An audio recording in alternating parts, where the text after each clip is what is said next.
हरे कृष्णा दोस्तों, आप सभी का स्वागत है यूट्यूब चैनल अभी के अभी सॉल्यूशन में। और आज हम डिस्कस करेंगे ये डेली टेम्पल शेड्यूल, यानी कि इस्कॉन मंदिर के अंदर जो टेम्पल का मंदिर का जो दिनचर्या है, उनका जो शेड्यूल है वो किस प्रकार से है।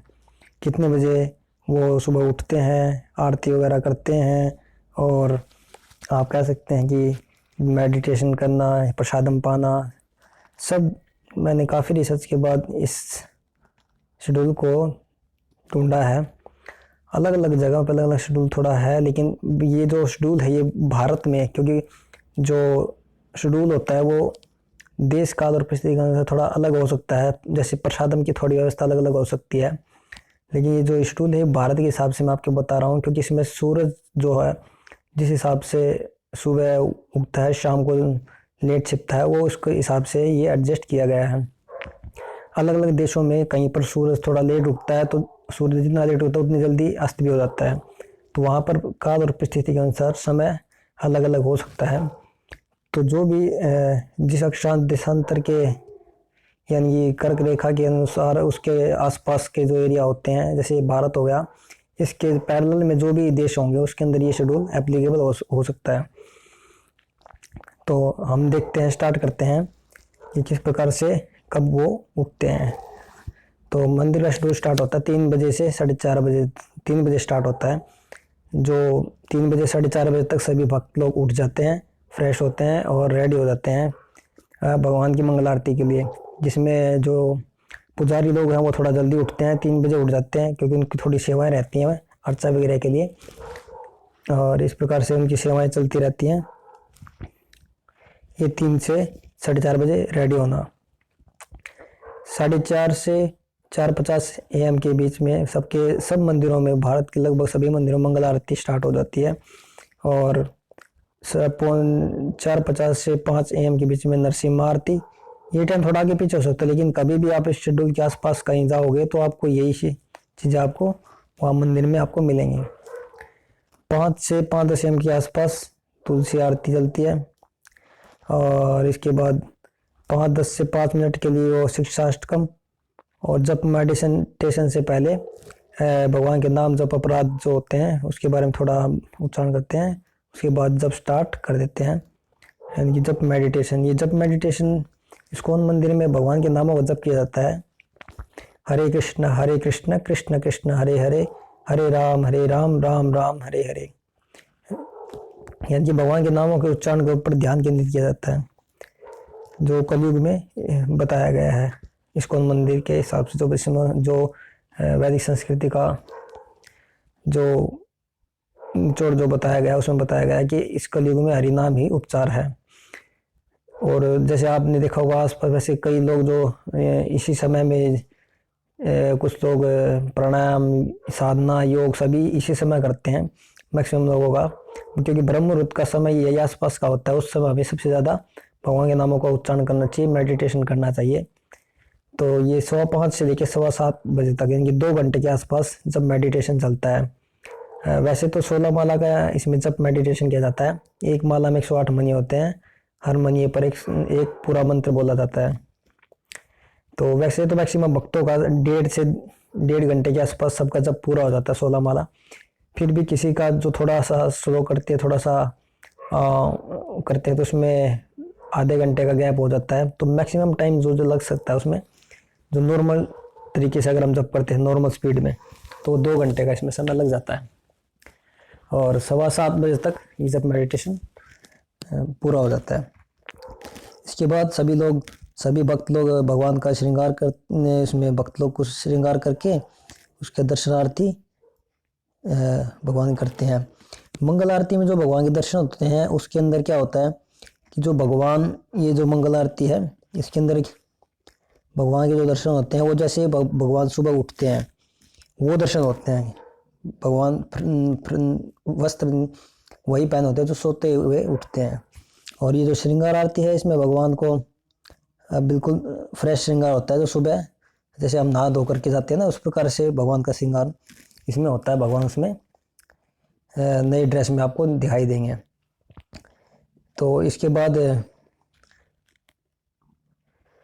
इसके बाद हम चलते हैं 7:30 बजे से 7:45 के आसपास गुरु पूजा और पुष्प आरती होती है, जिसके अंदर हम कह सकते हैं कि भाई कई टेम्पल में 7:30 बजे भी सिंगर आरती कर देते हैं।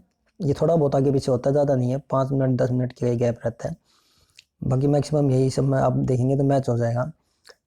7:30 से 7:45 तक गुरु पूजा और पुष्प आरती हो जाती है, और फिर 15 मिनट का गैप रहता है, उसमें भोग वगैरह प्रसादम के लिए भोग लगा सकते हैं। और फिर 8 बजे से 9 बजे तक श्रीमद् भागवतम की कथा चलती है, इसमें सभी भक्त लोग बैठते हैं, एक वक्ता होते हैं और दूसरे सभी भक्त लोग श्रवण करते हैं।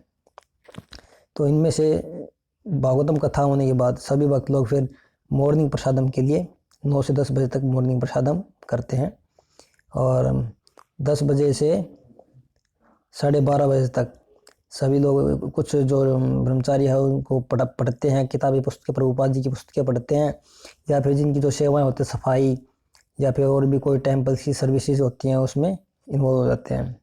इनमें से एक चीज़ मैं आपको जैसे बता देता हूँ, जिसमें जो ये जब मेडिटेशन का टाइम है तो इनमें से कुछ डिवोटी जो गौशाला में काम करते हैं, सेवाएं करते हैं, वो 6:30 बजे के आसपास यहाँ से फ्री हो जाते हैं। वो तब तक 1 घंटे के लिए 6:30 से 7:30 बजे तक गौ सेवा का सेवा करते हैं। उसके बाद 7:30 बजे के आसपास वो दर्शनार्थी के लिए आ जाते हैं, गुरु पूजा करते हैं और फिर भागवतम कक्षा अटेंड कर लेते हैं। इनमें से फिर इसके बाद अगर इस टाइम टेबल के हिसाब से देखा जाए तो ये जो 10 से 12:30 बजे सेल्फ स्टडी करते हैं या सर्विस करते हैं। ठीक है, 12:30 बजे से 1 बजे तक राजभोग आरती चलती है, जिसमें भगवान को भोग लगाया जाता है दोपहर के भोजन के लिए। ठीक है, वो स्पेशल प्रसाद जैसे भोग लगता है, राजभोग कहते हैं इसको।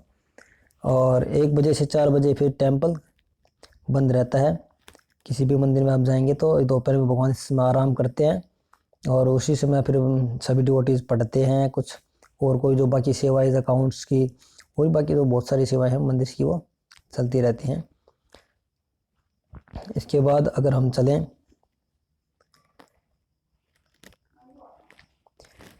तो 1 से 2 बजे तक दोपहर का भोजन हमारा इसमें प्रसादम रहता है, और 1 से 4 बजे तो टेम्पल क्लोज रहता है। जैसे भगवान भोग लग जाता है उसको, तो भगवान सो जाते, तो उसके बाद सभी प्रसाद पाने के लिए चले जाते हैं। 2 से 4 बजे तक उसमें वही सेल्फ स्टडी सर्विस रहती है, और 4 से 4:15 बजे उत्थापना आरती, यानी कि भगवान उसमें फिर से जो उठते हैं, दरवाज़ा खुलता है, इसमें भगवान के दर्शन होते हैं शाम के, तो वो 4 बजे टेम्पल खुल जाता है। फिर 4:15 से 5 बजे तक हरिनाम संकीर्तन चलता रहता है। भगवान के अलग अलग भजन है, ठीक है, उसमें वैष्णव भजन हो सकते हैं, वैष्णव गीत हो सकते हैं, उस समय सभी भक्त लोग गाते हैं। फिर प्रसादम, जो इवनिंग का जो प्रसादम है, वो 5 से 6 बजे के आसपास सभी भक्त लोग कर लेते हैं, और इसके अंदर थोड़ा बहुत ही आगे पीछे हो सकता है, 5 से 6:30 या 5:30 से 6:30 बजे तक हो सकता है प्रसादम का। और फिर प्रसादम के बाद सभी भक्त लोग इसमें से कुछ संकीर्तन कर रहे होते हैं, कुछ प्रसादम पा देते हैं, फिर जो प्रसादम पा देते हैं वो संकीर्तन कर लेते हैं। तो इस प्रकार से व्यवस्था रहती है। फिर 6:30 से 7 बजे के आसपास तुलसी आरती चलती है, और उसमें कीर्तन होता है। और क्योंकि ये सर्दियों में तो 6:30 बजे तुलसी आरती स्टार्ट हो जाती है, और गर्मियों में 6:45 बजे या 7 बजे इसके आसपास स्टार्ट हो जाती है, तुलसी आरती स्टार्ट हो जाती है। और 7 से 7:15 बजे तक संध्या आरती, गौर आरती स्टार्ट हो जाती है। ये भी थोड़ा सर्दी गर्मी के हिसाब से थोड़ा टाइम आधे घंटे का ही डिफरेंस चलता है, आधा घंटा ऊपर नीचे थोड़ा टाइम टेबल रहता है। इसके अंदर अगर हम और चीज़ देखें तो 7:15 से संध्या आरती, इसमें 7 से 7:15 संध्या आरती चलती है, गौर आरती चलती है। और फिर 7:15 से 7:45 बजे तक हरिनाम संकीर्तन चलता है। सभी भक्त लोग उसमें जोश नाचते हैं, भगवान के सामने, विग्रह के सामने कीर्तन करते हुए अपने, और थोड़ा और भी भजन वगैरह करते रहते हैं। इस प्रकार से 7:45 से 8 बजे तक फिर भगवान की शयन आरती चलती है, भगवान इसमें सोते हैं अब। तो भगवान को सुलाया जाता है। भगवान जब सो जाते हैं 8 बजे के आसपास, तो फिर 8 से 9 बजे तक उनके सभी भक्तों के लिए भगवद गीता क्लास लाई जाती है, जिसमें से लोग भगवद गीता पढ़ते हैं। और 9 से 10 बजे के आसपास अगर देखा जाए तो ये 9 से 10 बजे टेम्पल क्लोज हो जाता है। और सभी भक्त लोग सो जाते हैं। यानी कि जो भक्त 9 बजे सोते हैं वो 3 बजे उठ जाते हैं, 9:30 बजे सोते हैं वो 3:30 बजे के आसपास। यानी कि जो सोने का टाइम टेबल है, अगर हम गौर से देखें तो इन भक्तों का कैसा है, 6 घंटे के आसपास का टाइम टेबल रहता है।